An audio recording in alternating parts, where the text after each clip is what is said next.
Hello, listeners. Thank you for joining me on 21st Century Native Leaders. My name is Peter Deswood III. I hope you enjoy this podcast episode. Please comment and share this so other people can hear the experiences of my guest today. Thank you and enjoy. Hello, listeners. Thank you for joining me on 21st Century Native Leaders. My name is Peter Deswood III. I am here with a group of PhD students from Colorado State University. Today we are going to explore a few qualitative research theories for their PhD program and research class they are taking this semester. Welcome Dominique Crosby, Carrie Deswood, Douglas Lee, Abby Rossellis, and Joanne Engler. Thank you for joining me and explaining research theories to my listeners. We are doing a dating game show format. So listeners, you'll be listening to a dating game going on. So to begin, welcome today's episode on methodology matchmaking. Today's contestant is Carrie Deswood, a second-year PhD student in CSU's Higher Ed Leadership Program. Carrie, can you tell us a little bit about yourself and why you need our help? Sure. Well, as you mentioned, I am a second-year PhD student, and I've been asked to play in the sandbox of qualitative research in prep for our actual PhD work. My mind is swirling learning all these methodologies, and I was hoping this show could help me narrow down my choices. So today we will look at two research methodologies. We have Phenomenology and Grounded Theory joining us on our show. Thanks for being with us. So I'm going to go ahead and start asking some questions. Phenomenology, please tell me a little bit about yourself, maybe a definition. Sure. Well, rooted in philosophy and psychology, I'm a type of qualitative research that focuses on the lived experiences of participants and helps to deepen the understanding of a phenomenon. Grounded Theory, can you tell me a little bit about yourself as well? Yes, definitely. And I just want to say that I am very excited to be here today. So I attempt to discover theory that's grounded, get it? In the analysis of data collected during research. My purpose is to explore and understand how complex phenomena occur, and it consists of simultaneous data collection and analysis. Wow, that's absolutely amazing. Both of you bring some interesting perspectives to help Carrie understand what these research methodologies are. So, what are the origins of your theories, or where do you come from? What a phenomenal question. I come up from a philosophical family that believes it takes a village. Some people who were influential to my upbringing are Edmund Husserl, Martin Heidegger, Clark Moustakis, Amadeo Giorgi, and Von Kamm. Grounded Theory, what about you? Talk with me a little about your perspective. So my parents are Barney Glasser and Slim Strauss. Glasser gave me my original objectivist cast with my emphasis in logic, analytic procedures, comparative methods, and conceptual development, whereas Strauss emphasized meaning, action, and process. They were the ones who first developed me, and I came from sociology. We challenge conventional and arbitrary norms that theory couldn't come from research, and we seek to not just understand a phenomenon, but to build a substantive theory around something we're interested in. Wow, both of you have some very historical linkings, and I like that. It's very interesting, and both phenomena are important. So, what are three or more words to best describe your personality or characteristics? So, phenomenology? Well, I would say intentional, essence, emotional, and intense. Thank you. And Grounded Theory, what about you? I would say grounded, obviously, and process and change oriented and probabilistic outcomes. Wow, those are very good adjectives to describe each of those theories. So what is your preferred style of meeting people? How do you collect data to be presented? Phenomenology, go ahead. Yeah, well, I really enjoy getting to know people, especially those who have first-hand knowledge, in a one-on-one style by asking a series of questions. Through this process, I may construct the universal meaning of an event, situation, or experience, and arrive at a more profound understanding of the phenomenon. And what about you, Grounded Theory? I'd like to hear your perspective as well. I can be flexible. I'm happy to meet people one-on-one or in groups, whatever makes you most comfortable. We'll get what we need from numerous ways to do it, and it goes beyond more than just interviews. I'll ask numerous questions to get to know you until redundancy is reached. Wow, I like that both of you can meet people in a one-on-one situation. That is very important. So, what is a typical routine? How is data analyzed according to each of your approach? Phenomenology, go ahead. I like to start the day with some deep self-analysis, or what I like to call epoch, looking at how one might experience said phenomenon. After some self-reflection, I feel comfortable moving on understanding those around me. It's important that I get to the essence of each person by recalling and analyzing details from our previous conversation. Wow, that's interesting. Grounded Theory, what about you? I'm all about routine. I make sure to do 3 things every day: open coding, axial coding, and selective coding, in that order. Open coding is when I conceptualize and categorize data, which I do by making comparisons and asking questions of the data. Open coding starts the process of labeling the individual phenomenon, and this will allow more abstract categories to form. Axial coding is when I relate my categories to my subcategories. Selective coding is when I identify a core category and systematically relate that to other categories and fill in categories that need to be refined further. Wow, both of you definitely bring an interesting perspective. So, what would you say your best qualities or strengths are? Phenomenology, go ahead. Yeah, I focus on you and your lived experiences. You can trust that I will get to know you on a deep, detailed level. My goal is to see you for who you truly are rather than who I think you are. And Grounded Theory, what about you? Well, the best thing about me is that for those who seek to have some structure, I'm the approach that gives you the steps to understand an abstract concept. My approach is constantly looking at our rich data, and I'll keep analyzing and grouping theories. Wow, that's very interesting. So if you could change something about yourself, what would that be? Maybe weaknesses? Phenomenology, go ahead. Well, I've heard people call my relationships time intensive. It just takes me time to build trust with people. I don't think that's a bad thing, though.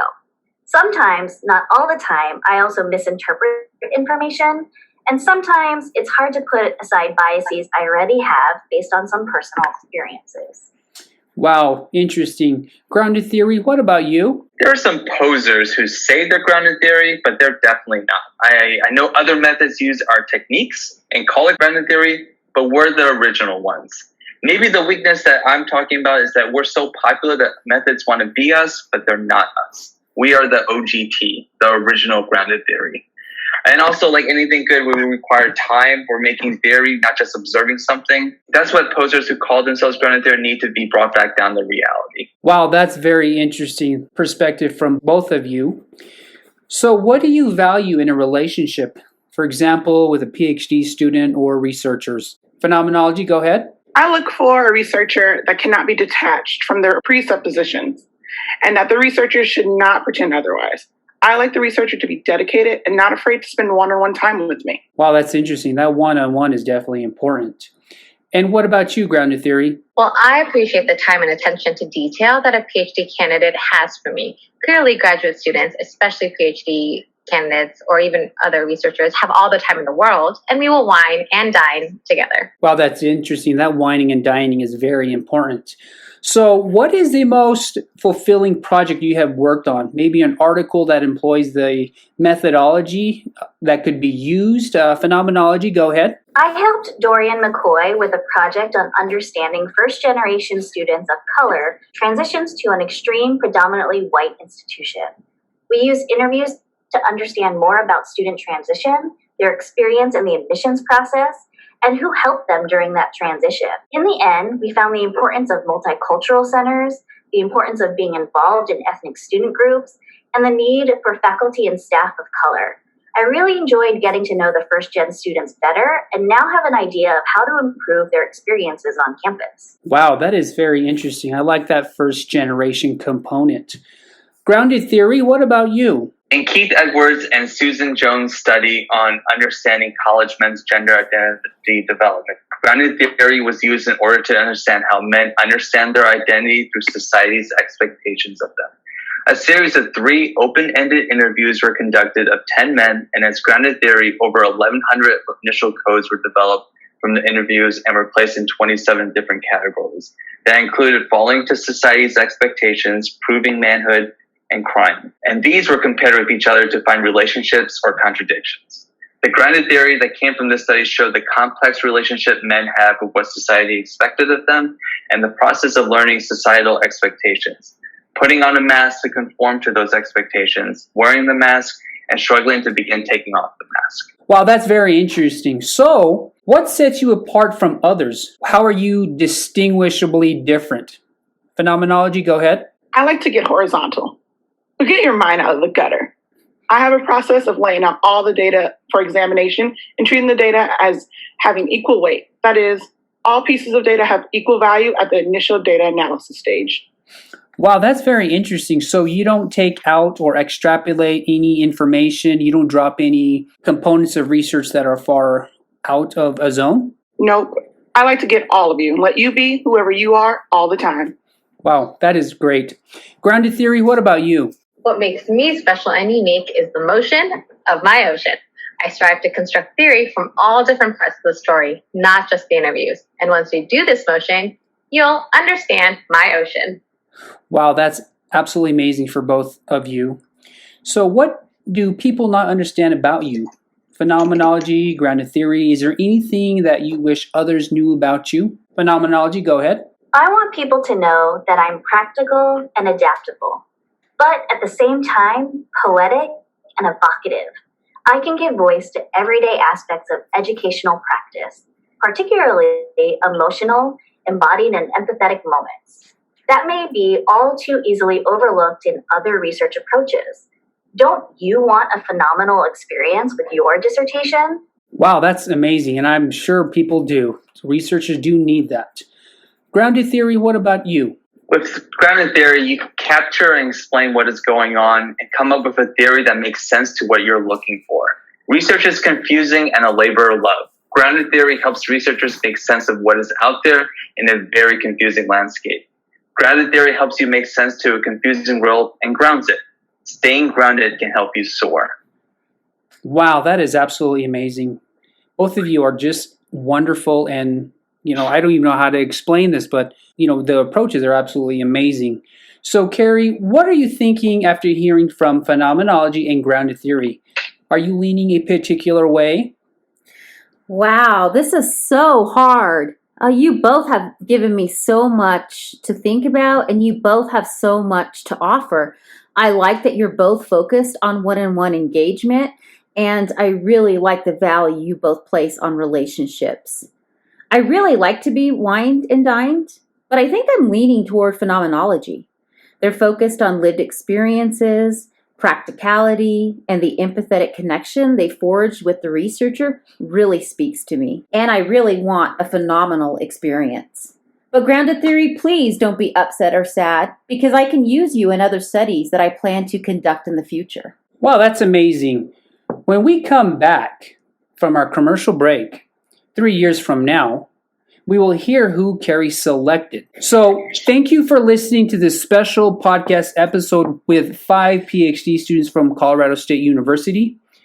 Good luck with your research. And just listeners, so just so you know, I did actually went through the PhD process, and I actually wrote my first 3 chapters of a dissertation. However, I got sidetracked with the passing of my father, and I actually did a qualitative phenomenological study as well, where I was going to research 3 different American Indian schools. One of them was a boarding school. One of them was a public school that was on the reservation. And I was going to triangulate the data from all 3. So that's just a little bit of background. But I do appreciate you all listening to this podcast episode to give these students a chance to share their research with my following. And thank you for listening to this episode. Hello, listeners. I hope you enjoyed this episode, listening to the challenges and the tribulations of the guests that I had today. Please follow me on 21st Century Native Leaders. Go to my page, Give my page a like for future episodes and also for quotes from books that I read, articles that I read, and the pictures are from Indian country, in particular the Navajo Nation. So I hope you enjoyed this. Hopefully you come back and hear another future episode. Have a good day. Yeah.